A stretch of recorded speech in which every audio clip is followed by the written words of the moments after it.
Want to make sure you never miss a new release from the official Creepypasta.com YouTube channel again? Be sure to subscribe and hit that bell to turn on notifications. These are the events I experienced at one specific location. It's kind of disjointed and skips around a lot, but it's all true. And I would swear it, even with a gun to my head. This whole thing started when I was around 14 years old. Young, sober, and somewhat tasteless. On Friday nights, some of my friends and I would go to the mall to annoy people. You know, crowd up the place and generally do nothing. But we did it there. A few months we got bored of the mall itself. Summer was approaching, and some of us wanted to do more than loiter. There were some woods near the mall that no one really messed with. The kind of place only the landowners and the hunters even touched. Well, that's untrue. We later found out that the place was pretty much a body dumping ground. Not to mention, rapists had taken women from the mall there. Some were even murdered. 2 examples of that kind of thing I know were not hearsay. A man was held at gunpoint by a drug dealer who lived in the nearby farmland, forced to dig his own grave, then shot in the bottom of it. A different body was exhumed by scavengers, dismembered, and pieces were spread over a large area, including, I shit you not, the decapitated head, which was found on a trail leading to the forest. So the first night that anything happened back there, I was with 2 friends. We'll call them Mia and Carlos. A little while before dusk, we walked to the forest. I'd been back there a few times already, without incident, and wanted to show them the cool place I had found. The trail leading into the forest was surrounded on both sides by tall grass. We walked down the trail, talking about teenage things, and pointing out all the things we saw of any interest. In some of the grass, I saw an African-American woman in a red dress made of rough material. It looked like hemp or something similar, and a white bonnet of lighter, thinner material. She was maybe 25 or so. She bent down behind the grass and disappeared. Within a few seconds, I'd passed the spot I had seen her, and looked back to see that she wasn't there. Perplexed, I looked up and saw my friends looking at the spot I had saw her. I asked the obligatory, "Did you guys see that?" They had. We all agreed she looked like a slave. We continued walking, not freaked out in the least. We were all somewhat keen on the paranormal, and had either had experiences or knew someone who had previously. I knew enough to know that a full apparition in pretty much daylight was rare, and was psyched about the whole thing. Beaming like Mulder after finding the truth, we all chatted on the outside rim of the forest. As dusk approached, I got a strange vibe, and we decided to head back to civilization. The trail leading in and out of the woods got thinner and thinner as you walked down its length, until there was a segment where you had to walk in single file. I was first. As we got near that bottleneck, I got a feeling of pure dread. I get feelings a lot. I don't really like the moniker of a medium, and I really hate how we're portrayed in the common media, but to be frank, I fit the bill well enough, especially after all the things that happened. It was mostly empathy at this point in my life, but as this continues, we'll delve into all that more. I didn't want to include all of it, but I think leaving it out is kind of robbing you all of what really happened. So believe me or not, it doesn't change what happened. The feeling got intense, and I stopped to scan the environment for any threats. Things just felt wrong. It's hard to describe. I see it, dead center in the trail. Blocking the path was the silhouette of a person. It wasn't very opaque, but it distorted the light behind it. Carlos later compared it to the way that the Predator looked in the original film, which it sort of did, but it was less distorted than that. It was like a clear shadow 6.5 feet tall. The imposing figure was checking us out. Things didn't feel right. It gave the impression of not being human. I thought, at a rapid, adrenaline-fueled pace, it wants to hurt me. It must be able to. How? What can it do? I felt the thing's mind brush against my own, like it was looking through me. Goosebumps erupted all over my body, and I completely panicked. It was a completely alien feeling, and something I had never thought could happen. It was violating. I was immediately angry. On top of my deep fear, I focused all my willpower on expelling the thing, and amazingly, it worked. We ran out of there as fast as we could. I had never felt so scared in my life, but it also felt kind of amazing. I was instantly addicted to that place. Carlos never returned there, and I can't blame him. For several weeks afterwards, I tried to learn more about what happened that night, and a few others. Some sources were reliable, some were absolutely full of shit. Vampires, satanic cult activity, that kind of thing. I was stunned by the things some people tried to tell me. I just wanted an explanation to what I saw and felt. After a while, I met some people who seemed to know what they were talking about. They eventually turned out to be some lifelong friends of mine, and this event brought us into each other's lives. I'll call them Joe and Scott. They were several years older than me, but I was pretty mature, so we kind of evened out. They told me about the ins and outs of energy work and psychic protection. I'm sure I lost some of you there, but ask yourself, do you believe in spirits?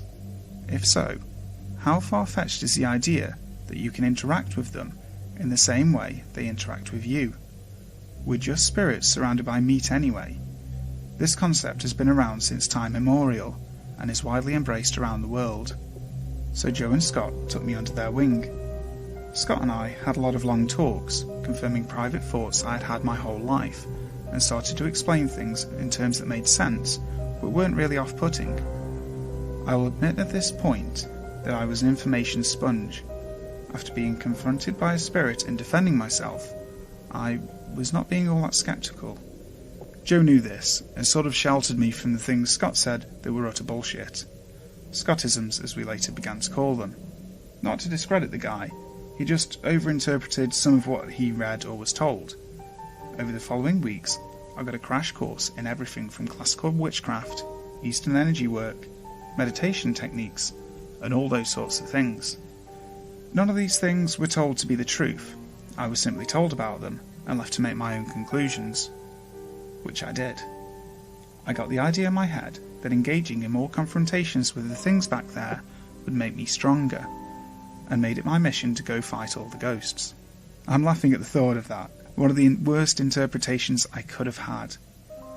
I'm not going to drag this on any more about this stuff, as I'm sure a lot of you think I'm already crazy, but this was the path I followed. I had to take Joe and Scott back there. They were less convinced about how goddamn creepy the place was than I. One night, we waited until well after it was totally dark outside.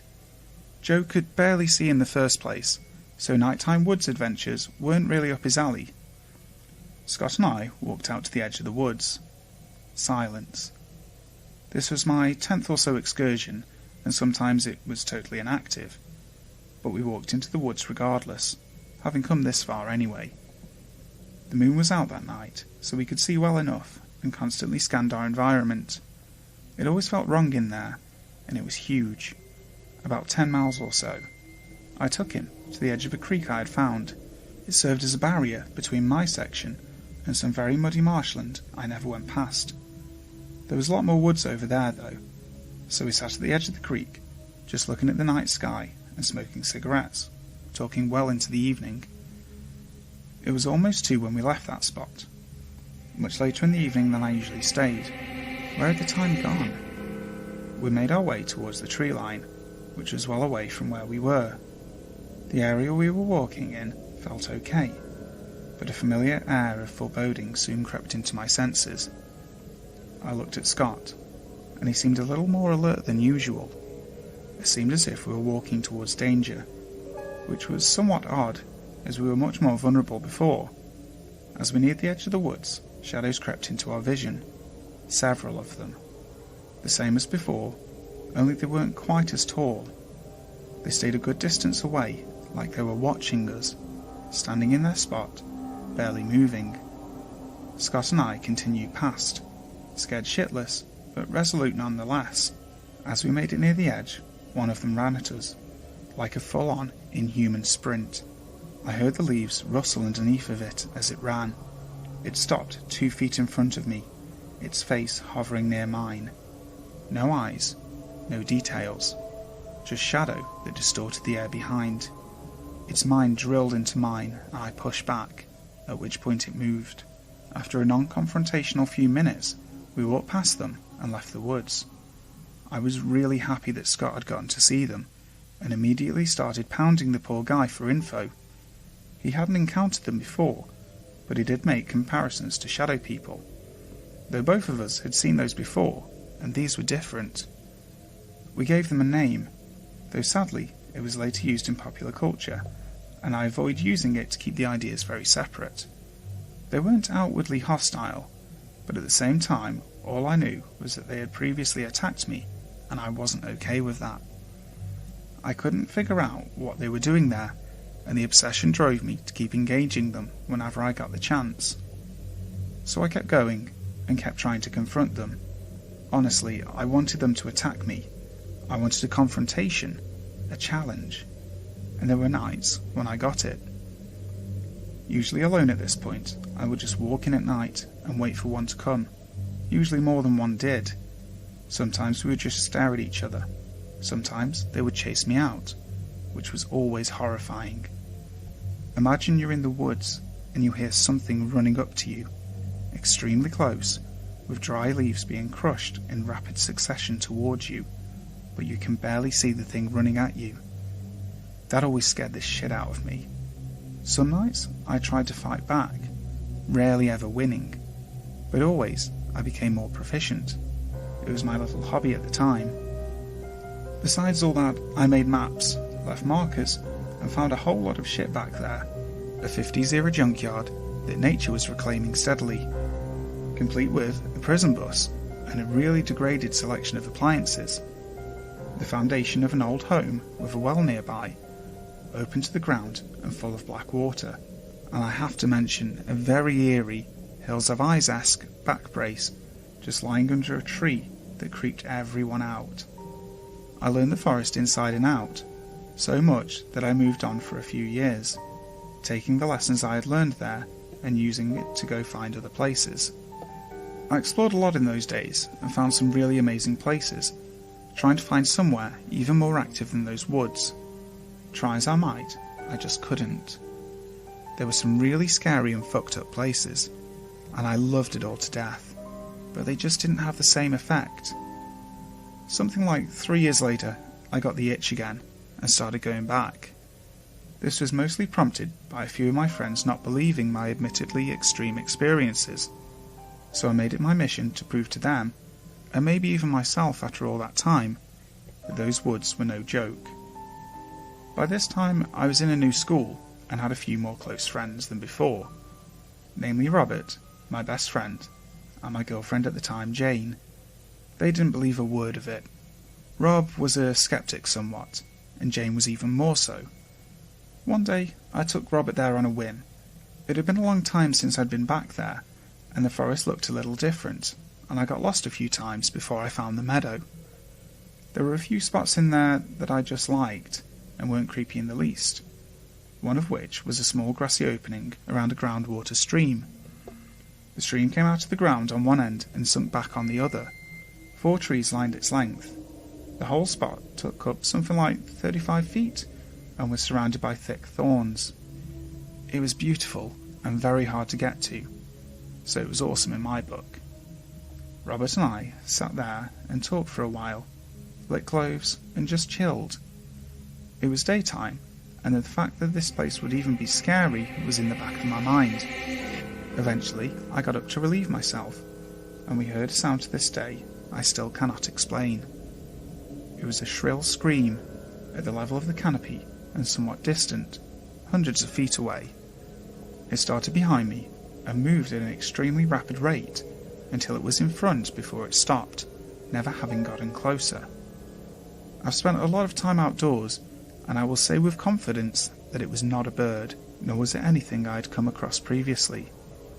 The way the sound travelled was just too fast. Nothing could move like that. We left the woods after that, and Robert couldn't explain either, which felt nice. I started going regularly again, but before long the figures made appearances. This time though, I had progressed a long way in my spiritual journey and made no indication of being confrontational. To my surprise, neither did they. Just silence and a general air of scrutiny, like they were looking me over. It felt as if they wouldn't mess with me anymore. It immediately became clear that my past interactions with them only turned negative if I did something first, whether it be trespassing on their land or being a prick and picking fights. They weren't just inhuman monsters, but sort of guardian spirits. I felt a lot of guilt for having acted the way I had in the years prior. It took a little while, but me and them have respect for one another now, a bond even. I learned a lot through them, and I still look at them as a big part of my life. It was then Jane's turn. She thought I was crazy, no bones about it. She understood that it meant a lot to me, but she surely didn't believe a word I was saying about the place. Not because it was so far-fetched, but because she had no proof. I took her there one night, and I guess that wasn't okay. Once we reached the spot where I could usually count on seeing them, we stopped and waited.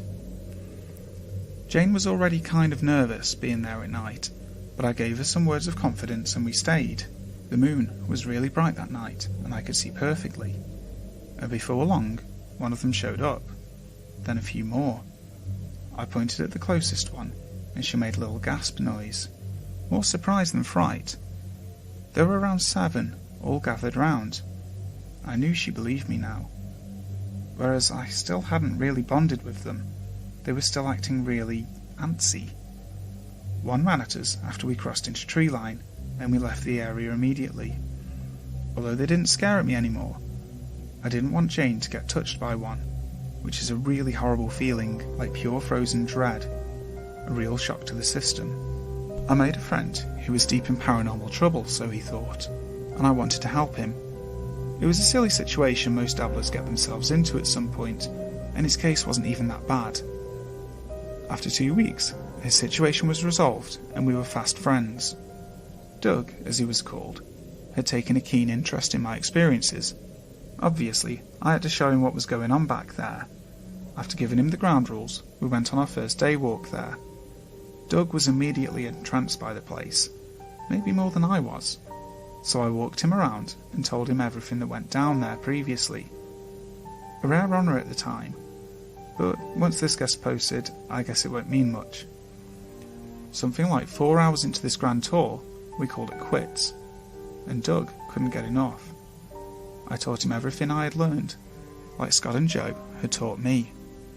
He and I made that place our home away from home, driving up there almost every day and exploring the tract with renewed interest.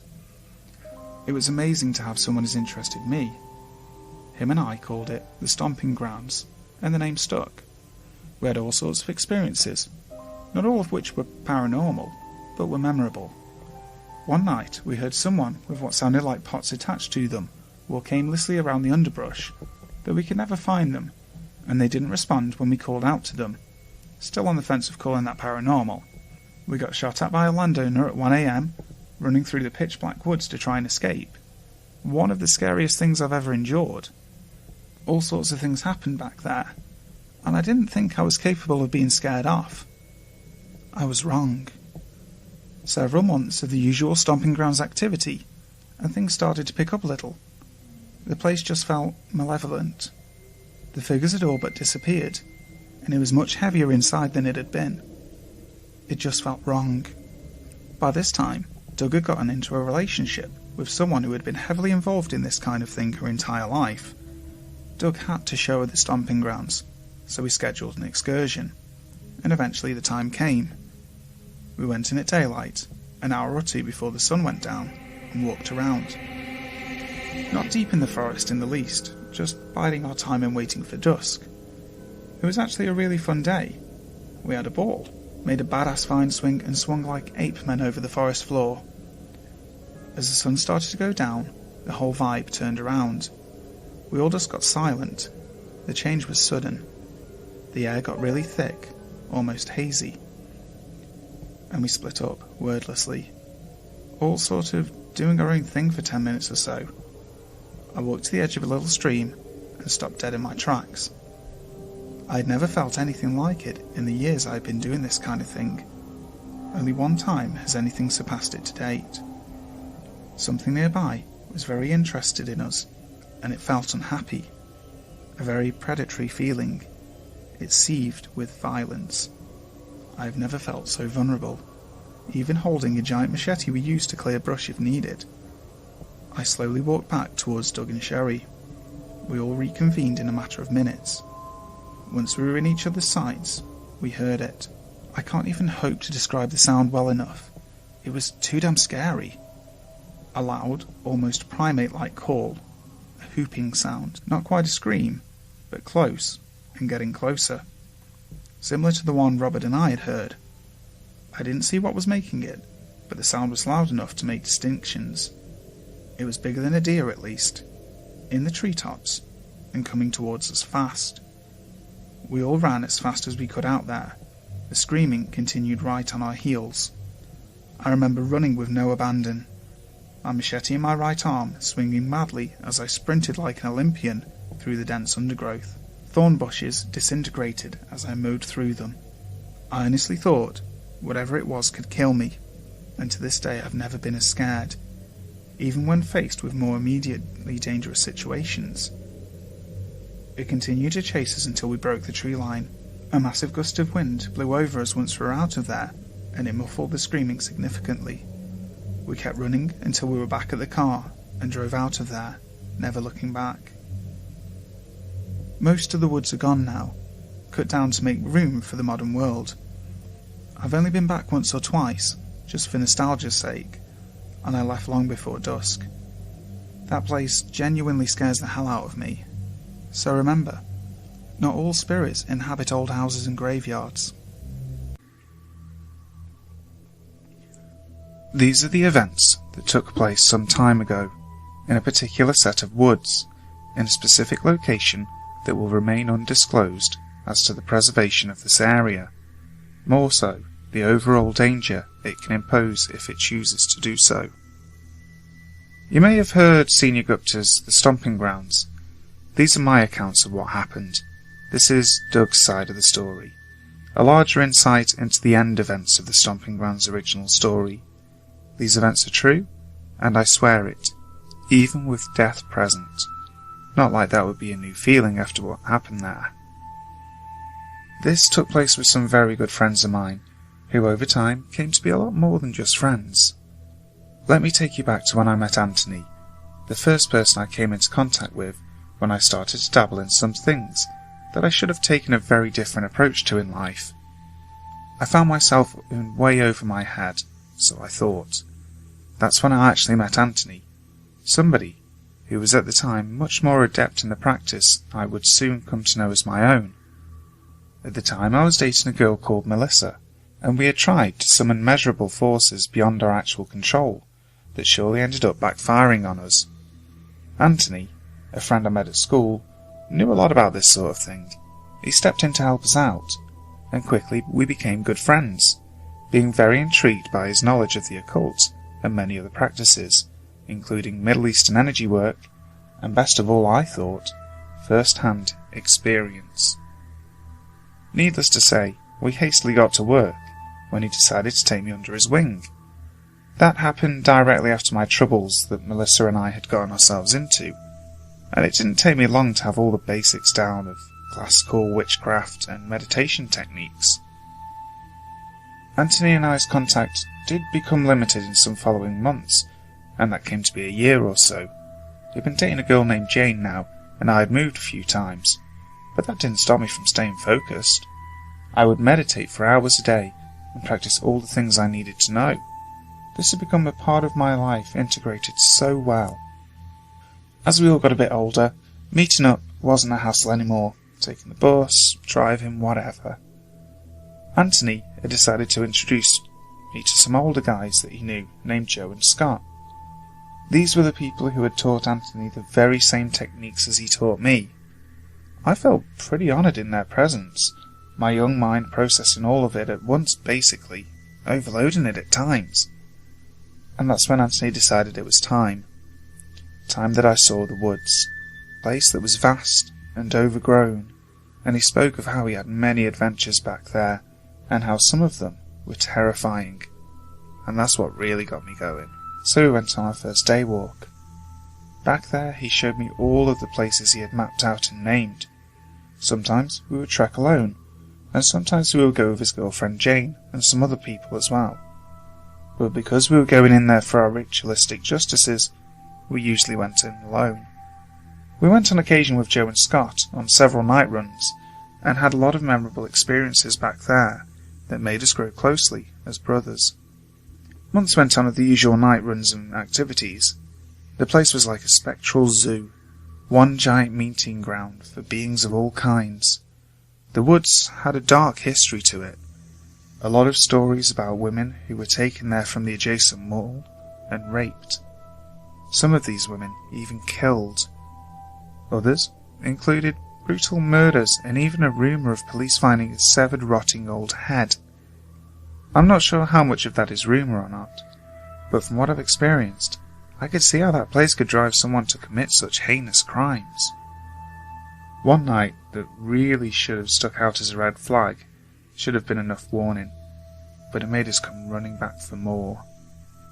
One night we walked into the woods, and the air felt unusually heavy. We crossed the boundaries of the tree line and went looking for the beings that we would usually see and encounter. I'll leave them unnamed. What we called them is used in popular culture today, which ruins the authenticity.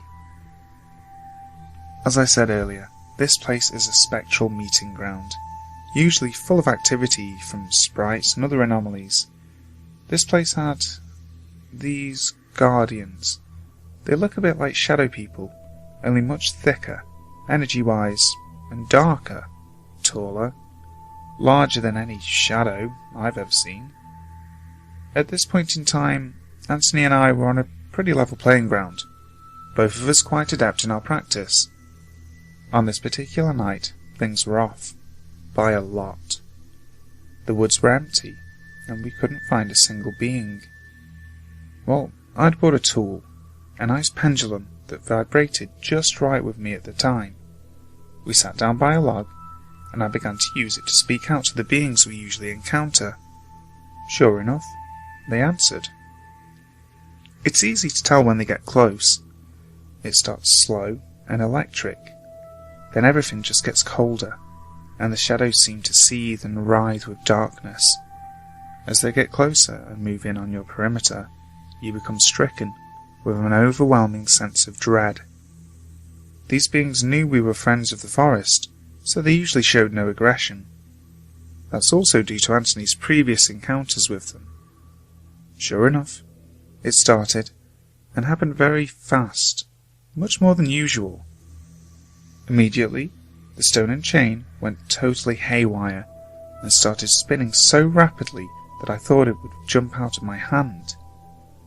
After a few short questions of acknowledgement, it nearly stopped dead, with no effort, and pointed straight downwards. Feeling its tug, I asked where it resided. It stuck out straight for 3 or 4 seconds, directly in front of me. Anthony and I knew this was the direction of the asylum. That's the section of the woods those beings tended to hang out the most. Something strange happened to me. This being wanted to shake hands? I'm not sure what it was doing.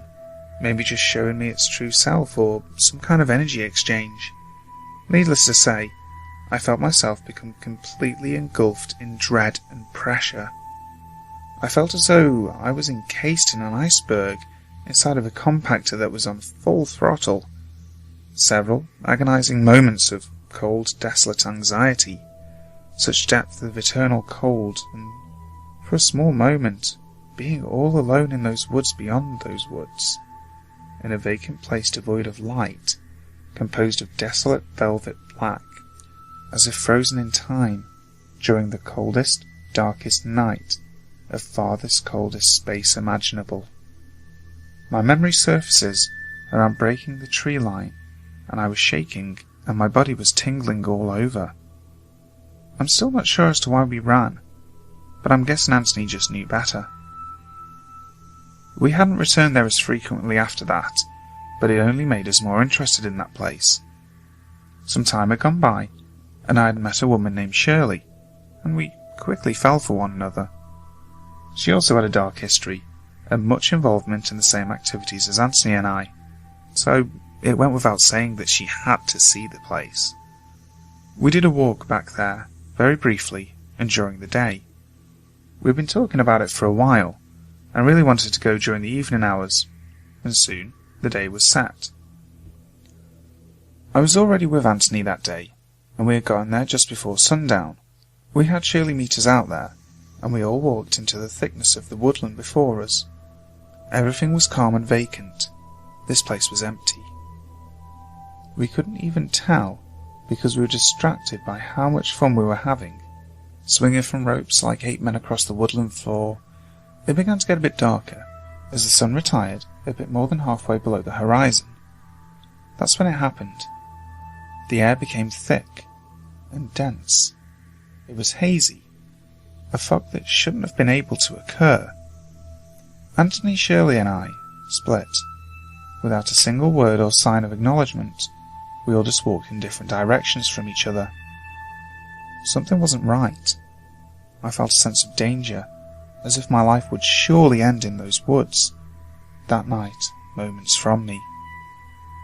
Something out there close to me was seething with violence. I could feel its stench and foulness penetrating my being. I began to look for the others. All the while, this thing right behind me. I started to move faster. I could feel its silent footsteps. I felt its intentions, wanting to keep my face as one of its many and eviscerate every last bit of all of us. Something that was especially frightening, because usually things back there are not capable of manifesting this amount of physical threat. This was not human, and not of this world. I was truly stricken with fear beyond what I thought I could experience. I stopped dead in my tracks. What was once behind me was somehow right in front of me. I could see it in the darkness, a pitch-black, gigantic thing, a monstrosity so horrible that it would leave the faint of heart devoid of faith to any god. I slowly started to turn around, as my energy felt every terrifying detail it was manifesting, and it contorted with wicked chaos. Just before I was about to bolt, something stopped me again, and shot a mixture of emotions that made me feel like death was in my presence. It wasn't exactly a howling or a growl. It was more like a painful wailing, sort of hooting sound, about 6 or 7 feet to my right, where I was turning away from. I didn't know it was that close to me. I heard leaves crunching, and I knew it had taken a physical form. I grounded myself, and as he came running to me, we both began to sprint. He was screaming frantically about the sound, asking if I heard it. I told him I was going for Shirley, and just to keep going. We both had machetes, but that wasn't enough to satisfy my need for personal security and protection. I found Shirley by a tree. She was terrified and shaking. I grabbed her by the arm and told her we're leaving. We sprinted, hacking away at brush. Anthony wasn't too far ahead. I could still make out his silhouette. This tormented wailing followed right on our heels, chasing us the whole way out. We could hear it all the way until we got to the hill we always cross over. I truly believe if whatever was in there that night had gotten a hold of us, we would surely be dead and missing to this day. I have a lot of respect for the stomping grounds and the beings that exist there. I have not experienced anything to this day that is as ultimately terrifying. I'm not sure what it was that chased us out, but if you ask me straight up, it was a Wendigo, said to come out when a group of witches go into the woods to provide a test. Whether that's me, trying to make sense of it, or what the energy has told me, I can't be 100% sure about what was attacking us, but I do know that that set of woods genuinely scares the hell out of me.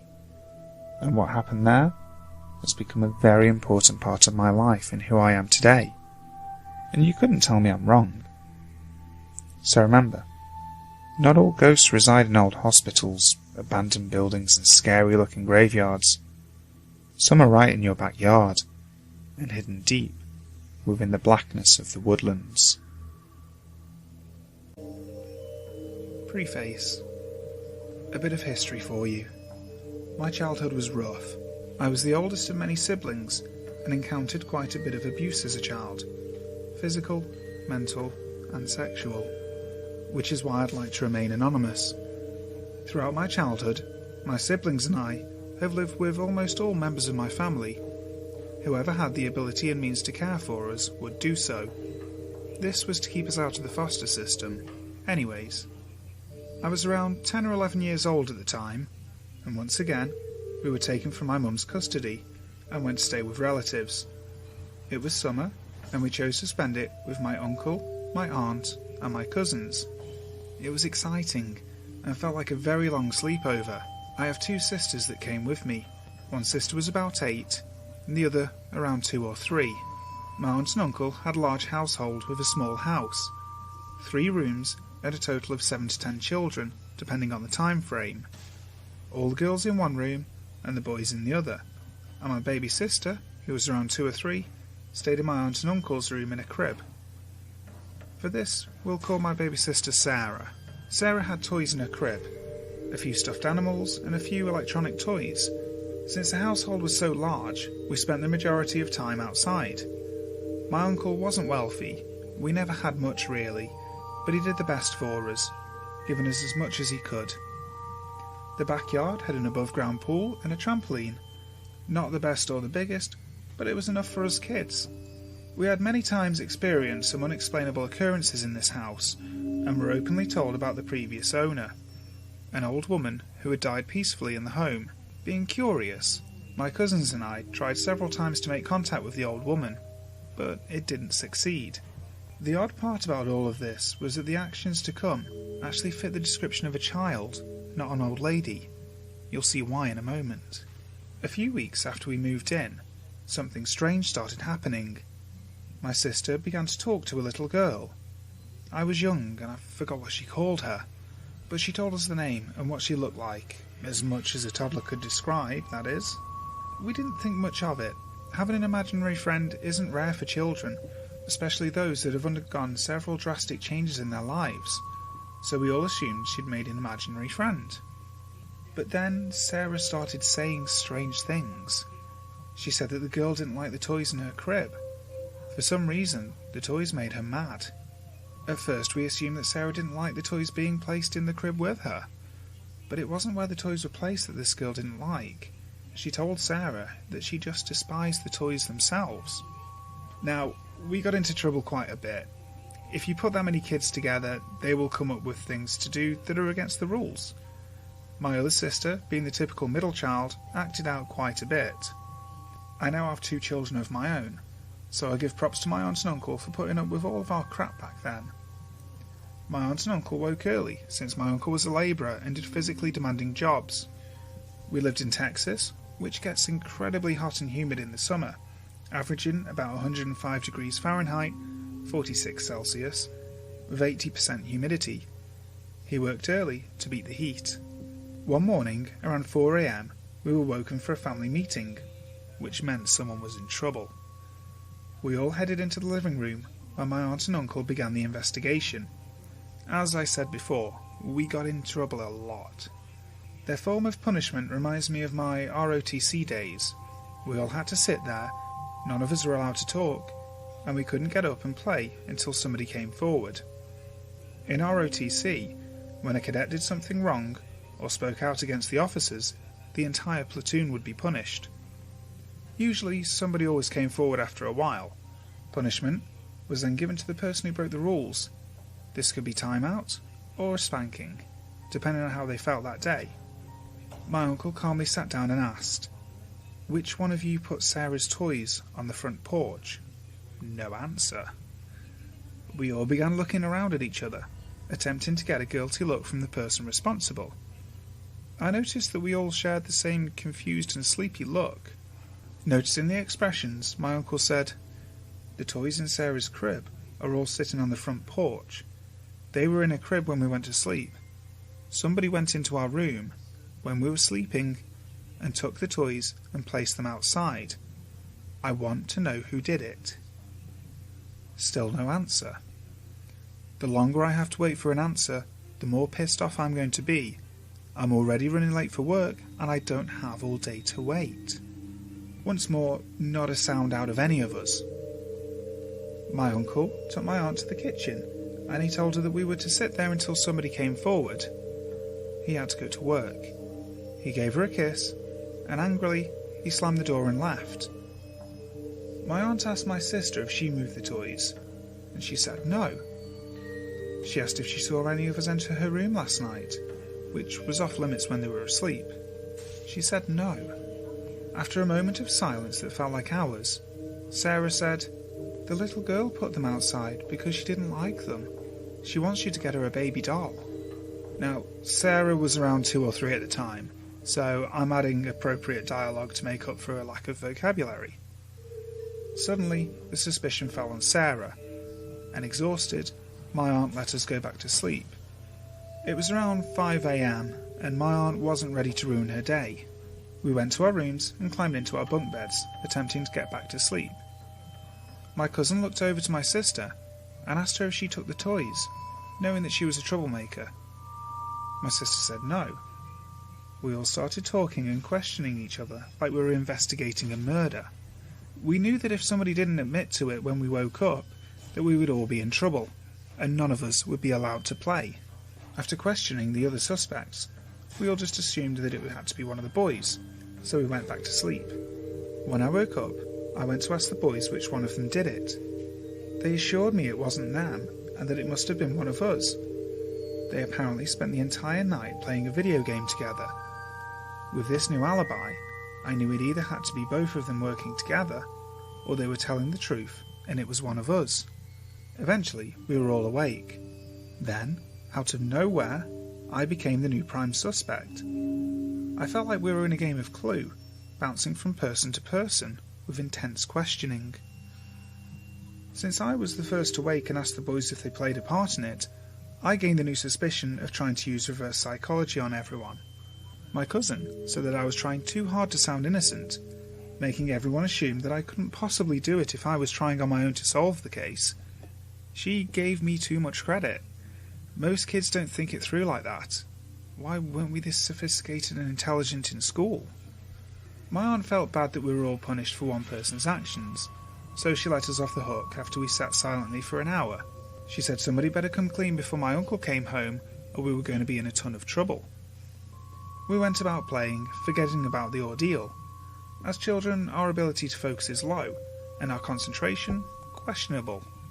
My uncle came home from work, and the punishment reminded us all that we were still in trouble. My aunt told him what Sarah had said about the little girl. Since nobody admitted to it, he went ahead and assumed that Sarah's imaginary friend made her take them outside. Like clockwork, we were in bed once again. It was the weekend, so my uncle didn't have to work. He slept in until 8, and we were all fast asleep. Suddenly, he wakes us up and demands we go to the living room. It was like déjà vu. The same questions, but now he had a pissed off tone. Not surprisingly, none of us admitted to it. We were forced to endure the punishment of an hour sitting in silence. We weren't allowed to talk or play with anything. My sister started stacking coasters in balance testing ways. My uncle yelled at her that the punishment wasn't to play only with items that weren't toys, but we weren't allowed to play or move with anything. That 1 hour felt like days. This was before cell phones, so we had no way of sneaking a phone for entertainment. Then we were finally free and went about our day. That night, my aunt and uncle placed the toys on their dresser instead of Sarah's crib. The dresser was on the furthest side of the room, away from the door. They figured that having to walk all the way around their bed would wake them up, revealing the troublemaker. Again, he woke up to the missing toys that he once again found on the front porch. Sarah kept blaming her imaginary friend. She said that the little girl won't stop until the toys were thrown away and a doll was bought. Refusing to give in and probably too curious to get rid of the toys for the little girl, my uncle placed them inside of his dresser, knowing that the opening of the drawer would surely wake him up. The following day had the same results as the days before it. We were all extremely frustrated. It was no longer about the incident. My uncle gained an obsession with finding out which one of us was messing with him so much. He finally reached the point of frustration. Not punishing us as a whole anymore, he was ready to start his new tactics. Back from work, my uncle walked in with a bag from Home Depot. In view of everyone, he replaced the front and back door deadlocks. This new deadlock had to be opened with a key from both sides. He put the keys around his neck on a lanyard. The house was pretty old and the neighbourhood not that safe, so the windows had bars on them, which is a common thing in the poorer neighbourhoods of Houston. Now he figured there was no possible way to get out the door without him. He was a light sleeper, usually heading to bed about 10 p.m. Because of this, their room was off limits when my uncle was sleeping, ensuring that we didn't wake him, making him tired at work.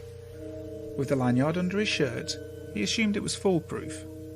My aunt usually went to bed around midnight. Being the summer, us kids stayed up pretty late sometimes. With no way to squeeze out the windows, and no ability to unlock the doors, we all figured that was the last of it. My uncle placed the toys back in the crib, thinking that this wouldn't happen again. There was no window by the porch, so tossing the toys out of the window and onto the porch wasn't possible. We woke to loud cursing, now feeling nervous. The toys had made their way back outside. All of a sudden, my aunt remembers the old lady who died in the house. Being superstitious, she told my uncle it had to be the old lady. She figured that Sarah didn't quite understand the difference between a little girl and an adult, confusing the old woman for a little girl. It made sense. They were both described as female. Maybe Sarah mixed up her words. My aunt talked my uncle into getting the house blessed. She was Catholic and firmly believed in the supernatural and the ability to be possessed. They invited the preacher over to bless the house with holy water and attempt to rid the home of spirits. He did this for free, as he accepted a small donation and a home-cooked meal. He blessed the house, inside and out, and rubbed holy water on the toys. He blessed the porch, rubbing holy water on the chairs, table and door. Convinced of his victory, he declared that the spirits had left and wouldn't return. The house was cleansed. That night, the toys returned to the porch. My uncle couldn't believe it. He was fed up with it. But he was also obsessively convinced that he would catch one of us. He took it to a whole new level, and now we were all starting to get a bit nervous. It's like he'd gone completely mad. The house had tile and hardwood floors. He grabbed the jar of flour and went to his room. The toys were put back on the dresser, since it was the furthest thing from the bedroom door. He sifted the flour onto the floor around the dresser. When my aunt went to join him to go sleep, he poured the flour all around the bed and in front of the bedroom door. If anyone were to enter, they would leave prints in the flour. Assuming this trap was foolproof, he went to sleep. The girls and I started talking about ghosts and the old woman. I enjoy the paranormal. I find it fascinating. But my cousins, being raised Catholic, were afraid and paranoid, and for good reason. The toys ended up back outside that night. But it was what was discovered that morning that frightened everyone. Small, bare footprints were found in the flour. They weren't like what you'd see in the movies. They were random and scattered. It was as if a person was dancing a stringed puppet around the room, touching the floor with a random foot, in an awkward location. My uncle took my sister Sarah into the hallway, where he then sifted more flour onto the floor. He placed Sarah onto the floor, measuring her footprint. It didn't match. Sarah's prints were much smaller than these. They appeared to be that of a 6-year-old. After he measured all our footprints, concluding that they couldn't possibly have come from any of us, he finally started to grasp the idea that a ghost could be in the house. He wasn't superstitious, usually ignoring the possibility of it being something abnormal. But then his fear began to show. Seeing that the prints were that of a child and not a grown old woman, he got curious. He knew that the house had an old lady die in it. but he never heard of any other deaths in the home. He wanted answers. This was a time before it was common to have a computer in most homes, so we went to the library, looking up the history of ownership for the house. It was built in the 1950s, and it had over 20 occupants call that place home. He took down the names from the local phone books, both old and new, and attempted to find out if any of the families had a little girl with the same name as Sarah's imaginary friend. It proved difficult, as technology wasn't advanced in those days. You can find almost anyone, dead or alive, somewhere on the internet, but back then it was a lengthy journey of research. He called the real estate company to meet with the agent who sold him the house. He asked her if she had all the information on previous owners, and if any of them had a little girl die. The agent explained to him that she can only reveal the deaths of anyone in the past 5 years, which pissed my uncle off. He was suspicious of the real estate company's secrets, figuring that her attitude meant that they knew more than they were leading on. But no luck. She must get paid well to keep her mouth shut. That night, he went ahead and threw out the toys, hoping it would end this show. Finally, after a night of peace, everything was left in its place. Sarah then demanded a baby doll, saying it was the only way her friend would be happy. He was reluctant at first, but her persistence overpowered him, and he brought home a doll. About a month went by, and I moved out to live with another aunt, leaving my cousins and sisters behind. She only lived 15 minutes away, but I longed for the moments to be alone. This aunt has no children, which means I didn't have to share, fight, and babysit. Although my sister Sarah continued her encounters with the little girl, they never had another physical occurrence in that house again. The curiosity got to my uncle, and he went to the courthouse to look up death records. Sure enough, a little 8-year-old girl had died in the early 70s from blood cancer. She passed away in hospital, but the house was her home at the time. My family no longer lives there.